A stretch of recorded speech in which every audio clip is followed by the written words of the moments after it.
우리가 그 성경을 읽어 나갈 때 창세기부터 시작하면 상당히 곤란해져요. 창세기부터 시작하는 사람 치고 진리에 도달한 사람이 없다고. 이단에 빠지게 되거나 진리로 향하는 길을 멈추게 된다. 워낙 난해해가지고 요한복음이나 요한계시록처럼 워낙 난해해가지고 나는 이 창세기 가지고 공부하는 사람들에 대해서는 항상 권면하지는 않는다고. 근데 우리가 창세기를 하게 된 거는 어떤 좀 때가 돼서 하게 된 거예요.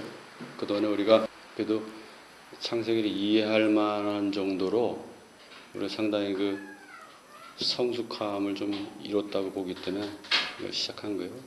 근데 특히 이제 이 창세기 15장은 굉장히 어려워요. 이런 식의 진리를 기술하는 방식이 사람한테는 상당히 합당한 거예요. 사람들은 이 단순한 거에 대해서는 그렇게 관심을 갖지 않아요.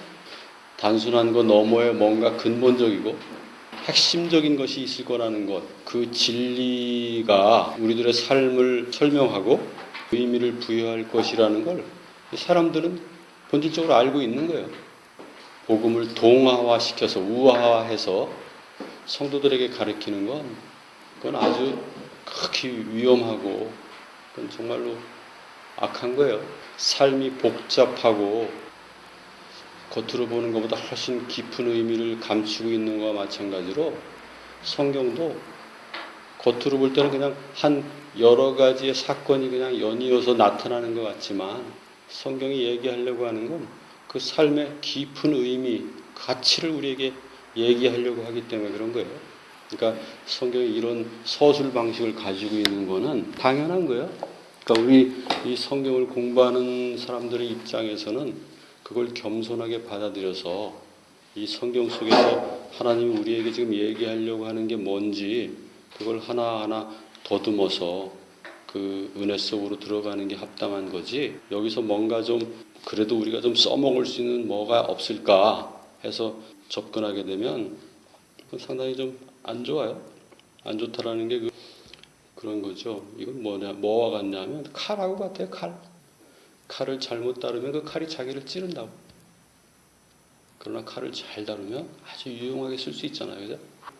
부처님이 그렇게 비유를 했던 것 같은데 지혜를 뱀에다 비유하잖아요. 그죠? 성경도 지혜인 뱀 이렇게 나오잖아요. 그죠? 부처님이 그런 비유를 했는데 뭐라고 비유를 했냐면 사람들이 그 지혜를 그냥 덥석 집어든다는 거예요. 뱀을 들듯이. 그래 꼭 뱀에 물려서 퉁퉁 부어서 죽는다는 거예요. 어리석은 사람들이. 그러니까 이 지혜라는 거는 아주 조심스럽게 다뤄야 되는 뱀과 같고 조심스럽게 다뤄야 되는 그 칼과 같은 거예요.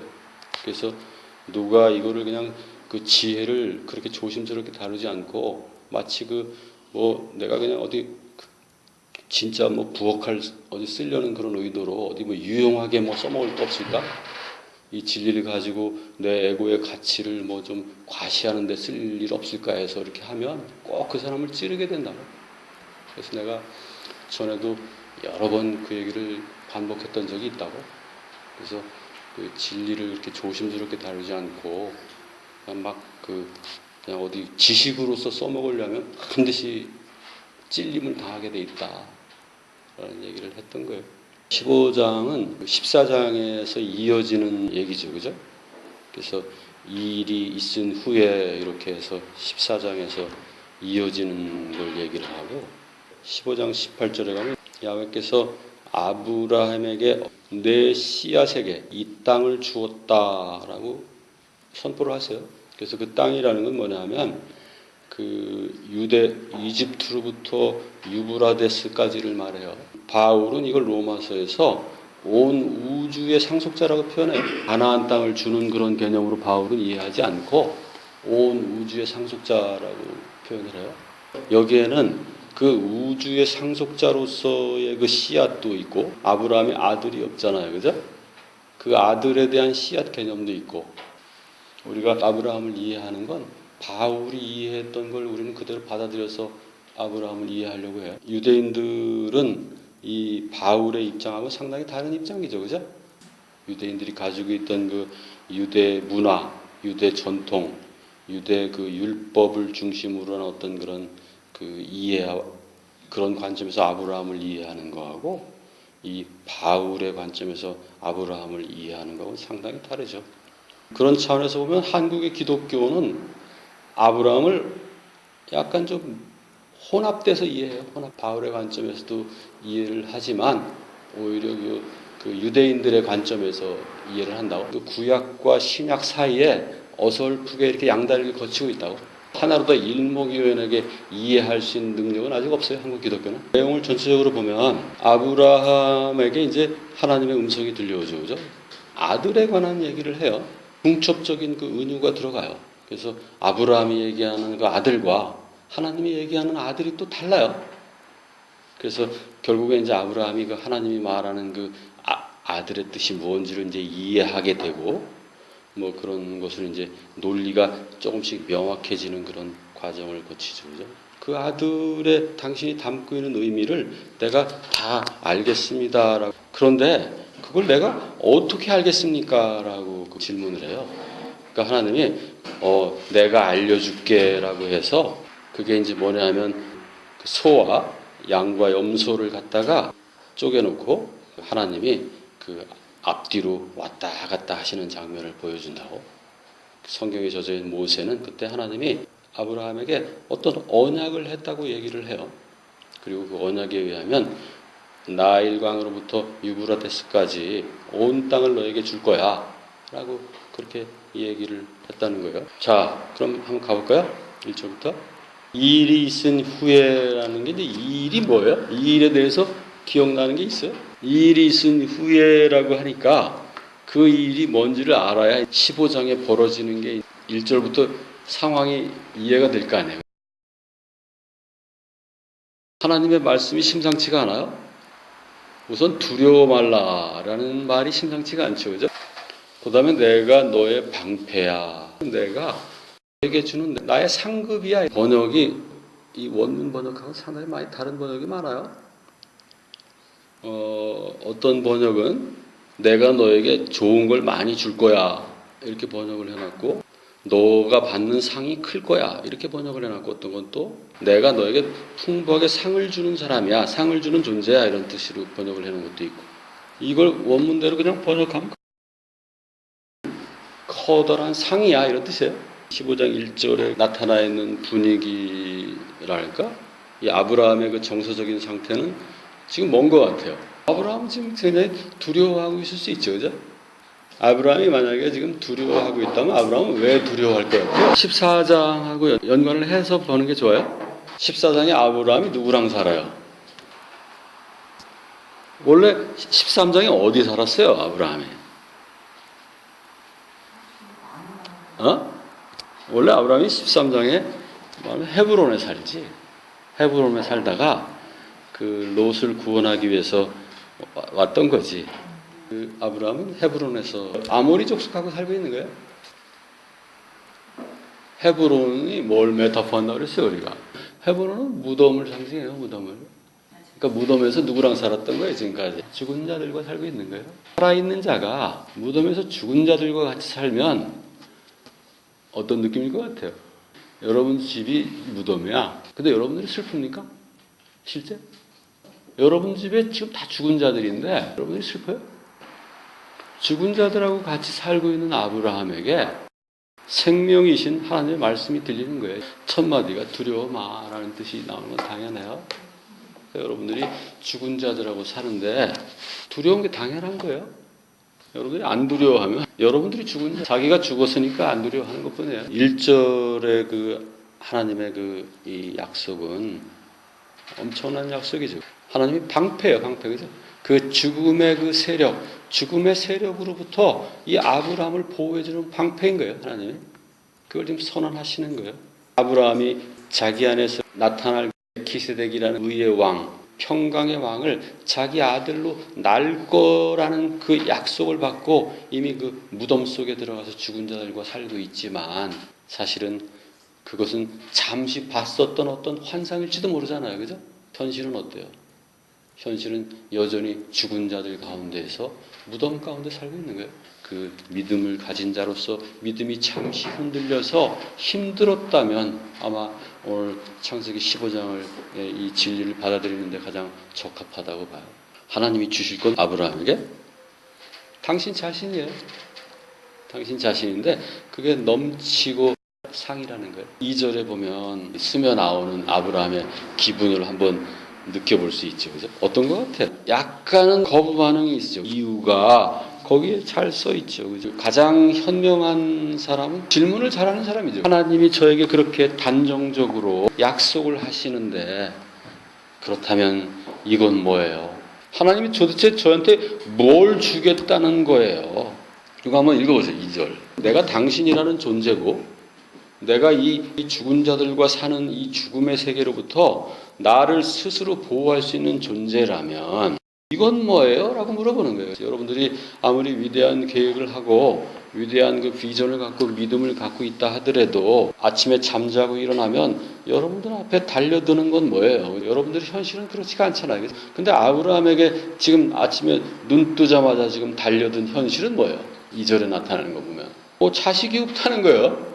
그걸 가지려면은 역시 자식이 있어야 되는데 자식이나 주시고 그 말씀을 하시든지 자기가 그 무덤에서 죽은 자들과 살고 있다라는 공포도 공포지만 결국은 하나님의 그 영원한 것과 자기의 이 한시적인 이 상황과는 너무 거리가 있는 거 아니에요? 라고 물어보는 것 같아요. 보면 그죠? 아브라함은 나에게 무엇을 줄 겁니까? 나는 지금 당신이라는 존재하고 너무 지금 격차가 나는 존재잖아요. 심지어는 당신이 줄 거를 상속받을 수 있는 아들도 없잖아요. 아브라함은 지금 자기가 지금 속한 그 시간과 공간에 딱 갇혀 있죠. 그죠? 근데 하나님이 그 시공간을 뚫어주시는 거예요. 지금부터 감옥문을 열듯이 지금 아브라함에게 이제 그 시공간을 열어주는 거예요. 스튜어드라고 킹제임스에서 번역을 해놨는데 소유한 아들이란 뜻이에요. 여러분들 집에 지금 아들, 딸이 있죠. 그걸 생각하면 돼요. 여러분들이 그걸 소유했다고 생각하니까 엄청나게 애지중지하잖아요. 그 아들을 말해요. 그 소유한 아들은 뭐예요? 역시 시공간에 갇혀있는 아들 아니에요. 그 아들 말고 지금 다른 아들을 하나님은 얘기를 하는 거예요. 지금. 그러니까 여러분들이 가지고 있는 그 아들을 얘기를 하는 게 아니에요. 스튜어드라는 말 속에 또 여러 개의 중의가 같이 들어가요. 내 집에 소유한 아들밖에 없어요 라는 뜻이에요. 또 우리는 어떻게 이해할 수 있냐면 아브라함이 그 사라하고 사이에서 난 아들이 아닌 어디서 데려온 아들 이런 개념으로도 이해할 수 있잖아요. 중의가 들어가 있어요. 아브라함이 이제 그 얘기를 하니까 3절에 보니까 하나님이 저에게 씨를 안 줬잖아요. 그래서 내 집에 태어난 자가 곧 내 상속이 돼야죠. 이렇게 받아들인 거야, 아브라함은. 그러니까 지금 이 아브라함의 이 개념상으로 보면 여러분들의 집에 가지고 있는 그 아들이지만 지금 3절에는 뭐냐면 여러분들은 여러분 몸으로 낳잖아요. 그죠? 그죠? 그러나 아브라함은 그걸 사온 것 뿐이에요. 그러나 개념은 똑같아요. 여러분들의 몸에서 나도 어떤 놈한테는 물려주고 어떤 놈한테는 안 물려줄 생각이 있다면 여기 이 엘리에셀은 뭐냐면 물려줄 아들이에요. 여러분들이 밖에서 애를 데려와도 걔한테 물려줄 수도 있고 안 물려줄 수도 있잖아요. 그죠? 그 물려줄 아들을 말하는 거예요. 근데 물려줄 아들인데 얘가 내가 내 몸으로 난 건 아니다라는 뜻이에요. 엘리에셀은 소유물을 물려줄 아들을 말하는 거예요. 그러니까 여러분들이 이제까지 가지고 있던 여러분 집에 있는 아들하고 똑같은 거 아니에요. 그죠? 그러나 다만 여러분들은 여러분 몸으로 그걸 난 거예요. 그죠? 근데 이 물려줄 아들은 아들이 아니라는 얘기를 하는 거예요. 그래서 나중에 이삭을 제단에 바쳐버리는 거예요. 결론부터 얘기하면 그 아들을 누구라는 거야? 여러분 안에서 나오는 그리스도를 말해요. 지금 성경은 항상 그 얘기를 하는 거예요. 여러분들 안에서 그 죽음의 세계에서 부활하신 그리스도를 말해요. 항상. 여러분 안에서 부활하신 그리스도가 누구라는 거예요? 그게 우주의 상속자라는 거예요. 15장 끝에 보면 여기 여러 가지 종족들이 있잖아요. 이 종족들이 다 누구라는 거예요? 이 종족들이 그리스도 안에 속할 자들이라는 뜻이에요. 에고들이 이 기름 부은 받은 자들, 즉 왕된 자들로 다 바뀐다는 거예요. 그러니까 아브라함에게 하나님이 주려고 하는 존재는 뭐예요? 하나님 자신일 뿐만 아니라 이 우주 자체일 뿐만 아니라 모든 인류인 거예요. 이미 주었는데 우리는 그거를 이미 준 걸로 받아들이지 않고 나타날 걸로 받아들이게 돼 있잖아요. 내가 안 받았다고 생각하는 사람한테는 줄 거라고 얘기할 수밖에 없지. 2절도 그렇고 3절도 그렇고 지금 아브라함에게는 지금 두 가지의 개념이 있는 거예요. 내 모든 것을 물려줄 소유한 아들이 있고 내 몸에서 나와야 되는 아들이 있고 두 가지만 지금 아브라함은 얘기를 하는 거예요. 그런데 하나님이 지금 주려고 하는 아들은 그리스도를 말하는 거예요. 그러니까 하나님이 아브라함에게 당신을 주시는 방법은 뭐예요? 당신의 아들을 주셔야 돼요.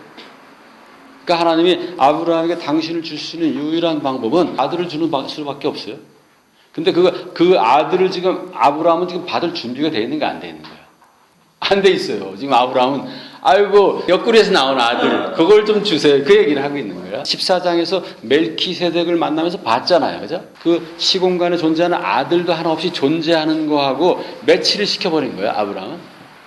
내가 이렇게도 없는데 어떻게 그게 있겠어요? 라는 거야. 그죠? 그러니까 여러분들이 내가 지금 끼니를 굶고 있는데 내가 어떻게 우주를 상속하겠어요? 라고 묻는 거랑 똑같은 거예요. 우리 애가 반에서 꼴찌하는데 얘가 어떻게 외교관이 되겠어요? 여러분들은 꼴찌하는 걸 보고 있는 거고 하나님은 그 끝을 보고 계신 거예요. 근데 아브라함은 벌써 이미 그 끝을 봤다고. 끝을 봤지만 아브라함의 현실은 어때요? 무덤 속에서 죽은 자들과 같이 그 자식도 없이 살고 있는 게 아브라함의 현실인 거예요. 지금 아브라함은 지금 하나님한테 지금 그 현실을 갖고 자꾸 들이대고 있는 거예요. 아브라함이 이렇게 고집을 피니까 4절에 보세요 한번. 소유한 아들은 너의 상속자가 아니고 내 몸으로부터 나온 자가 너의 상속자야. 이렇게 얘기를 해요. 그죠? 그러니까 하나님이 아브라함의 그 워딩을 이해했어요. 이제 아브라함의 언어로 얘기하기 시작하는 거예요. 소유된 아들을 이제까지는 아브라함은 아들로 여기고 살았다고? 다른 아들을 주시려나 보다. 그러면 내 몸에서 나온 내 아내의 자궁에서 나온 아들을 주시려나 보다라고 이해한 거예요. 그러니까 하나님이 그 랭귀지를 쓰시는 거예요. 다시. 그래 네 몸에서 나오는 아들을 말하는 거야. 이렇게 얘기를 하는 거예요. 하나님하고 아브라함하고 랭귀지가 이제 일치하는 거예요. 그죠? 그럼 내가 그거 가지고 얘기를 해줄게. 네 몸에서 나오는 아들이라, 그걸 네가 아들이라고 생각하고 있지 않니? 그러면 내 아들, 하나님의 아들이 네 몸에서 나온다는 식으로 내가 얘기를 해줄게. 이렇게 얘기를 하는 거예요. 그러니까 만약에 아브라함이 하나님의 아들은 하늘에서 구름 타고 오는 거라고 알고 있었으면 하나님이 내가 아들을 구름 타고 보내줄게 라고 얘기했을 거라고. 근데 아브라함은 지금 아들은 내 몸에서 나와야 되라고 이해하고 있으니까 하나님이 그래 내 아들을 네 몸에서 나오게 해줄게 라고 얘기하고 있는 거예요. 근데 신약에 가면 어때요? 예수님이 그 하늘에 올라가시면서 그러니까 예수님이 다시 어떻게 온다고 얘기를 하고 가요? 구름 타고 온다고 얘기를 하잖아요. 그죠? 그런 거예요. 아브라함의 사고의 바운더리 속에서 하나님이 그 진리를 지금 얘기해 주려고 하는 거예요, 지금. 자, 그런데 이걸 아브라함은 뭘로 알아들었어요? 내가 진짜 아들을 낳게 해주려나 보다라고 이해를 한 거예요. 그럼 아브라함은 이게 그 아들이 아니라는 걸 언제 알았어요? 이삭을 바치고 나서야 그때 하나님이 나에게 아들을 준다라는 게 이삭을 얘기한 게 아니었구나라는 걸 알았던 거예요. 그러니까 아브라함이 이삭을 바치지 않았으면 아브라함은 아마 그 하나님이 당신의 아들을 주신다라는 걸 죽을 때까지 이해 못했을지도 몰라요. 하나님이 아브라함을 데리고 이제 밖으로 나가세요. 5절에 보면 내 씨가 그와 같으리라라는 게 중의가 들어가 있어요. 앞에 12장에서는 땅의 흙이라고 그랬잖아요. 그죠? 땅의 흙이라고 내 씨가 땅의 흙과 같을 거다라고 했잖아요. 근데 여기는 이제 하늘의 별과 같을 거다라고 얘기를 하죠. 그죠? 같은 얘기를 이제 다른 소재를 써서 이제 말씀하시는 거예요. 여기 시드는 바울은 이걸 그리스도라고 봐요. 그리스도가 그렇게 많을 것이다 라는 뜻으로 이해할 수도 있어요. 갈라디아서 3장에 보면 바울은 그 시드를 그리스도라고 봐요. 여러분들은 어떻게 받아들입니까? 그리스도가 많을 것이다 라는 걸. 이거는 복수이자 단수예요. 복수처럼 보이잖아요. 그죠? 그러니까 복수이면서 단수인 거예요. 온 세상의 족속, 모든 인간. 모든 인간은 하나이면서 다수인 거예요. 6절에 가서 이제서야 이제 아브라함이 야훼를 믿었더라. 그를 의로운 자로 여기셨다. 뭐 이렇게 번역이 돼 있어요. 바울에게 그렇게 감동을 주었던 이 구절은 이 15장 6절이죠. 갈라디아서하고 로마서는 15장 6절을 가지고 쓴 거예요. 그러니까 여러분들이 15장 6절을 이해하려면 갈라디아서와 로마서를 읽어야 돼요. 갈라디아서하고 로마서의 그 핵심은 요 바로 믿음과 의로움에 관한 거예요. 아브라함이 이삭을 바칠 수도 있었던 것은 믿음이 있었기 때문에 바쳤죠. 믿는다는 거하고 우리가 그 안다는 거하고 약간 좀 차이가 있어요. 안다라는 건 우리가 해봐서 하는 거예요. 해보기 전에는 사실 믿는다 그래서 아는 건 아니라.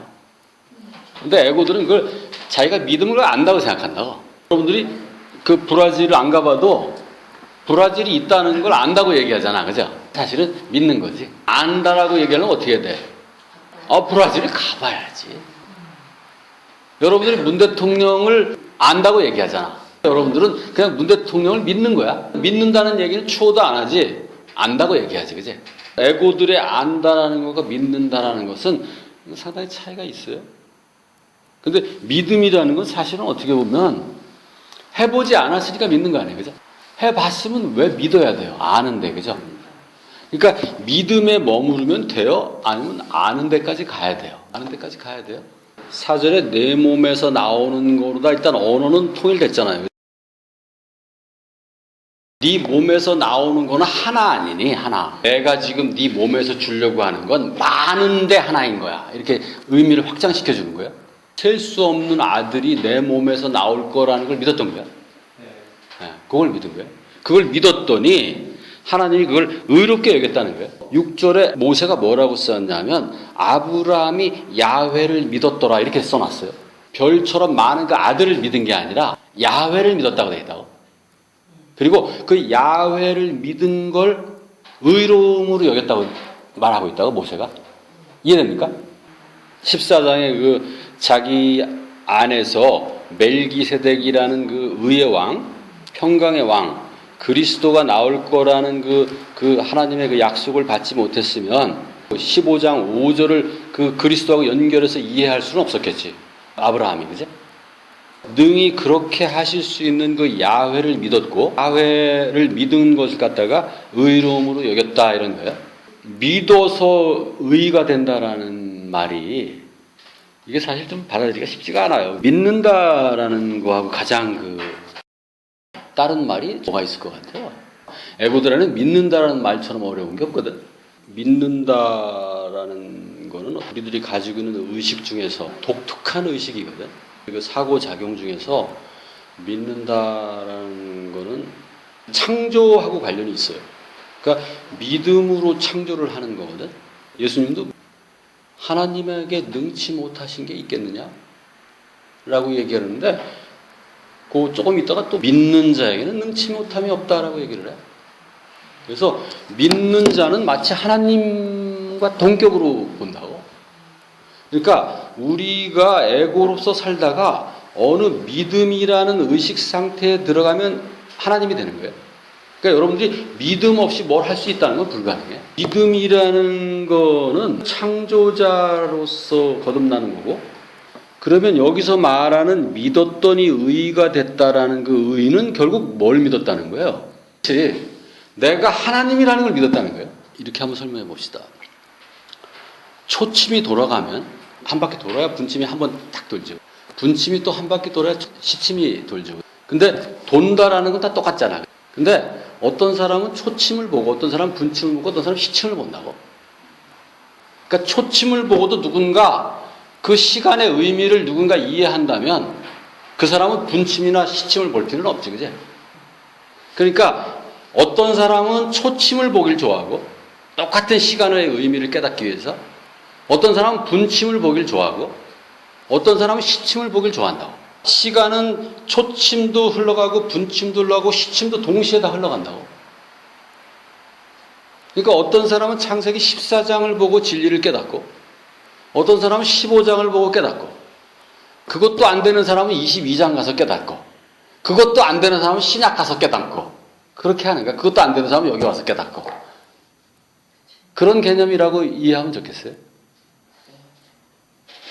그래서 내가 아까 그때 가서야라는 건 뭐냐면 그걸 시간이 한 선에서 흐른다고 봤을 때 그걸 가정해서 얘기를 한 거지. 이 성경이 그야말로 선우 뭐 어떤 이야기처럼 기승전결로 이렇게 흘러가는 건 아니라고. 어떤 사람은 사실은 창세기 1장으로 끝날 수도 있지. 근데 여러분들이 여기 자꾸 와 있는 건 안 끝났으니까 자꾸 와 있는 거야. 그러나 이 얘기는 똑같은 얘기지. 그러니까 지난주의 거를 모르면 오늘 걸 이해할 수 없다? 뭐 그렇게 얘기할 수도 있어. 그렇지만 사실은 지난주 걸로 사실 그건 완결된 거야. 그러면 지난주 거하고 오늘 거의 관계는 지난주 걸 알면 오늘 걸 이해하는 데 도움이 되는 것뿐이야. 그러니까 이야기는 지난주에 이미 완결된 거라고. 오늘의 이야기는 오늘에 완결된 거야. 그러나 오늘의 이야기가 여러분들이 나중에 이삭의 얘기를 이해할 때 도움이 될 수는 있어. 그러나 성경이 말하는 이 진리로서의 이야기는 항상 완결되어 있다는 거야.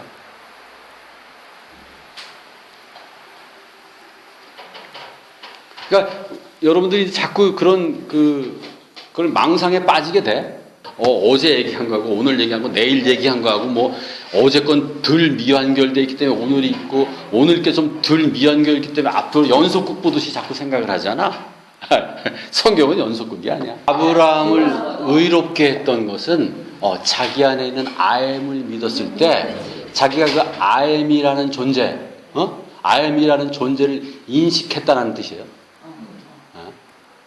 그걸 하나님이 이제 네가 드디어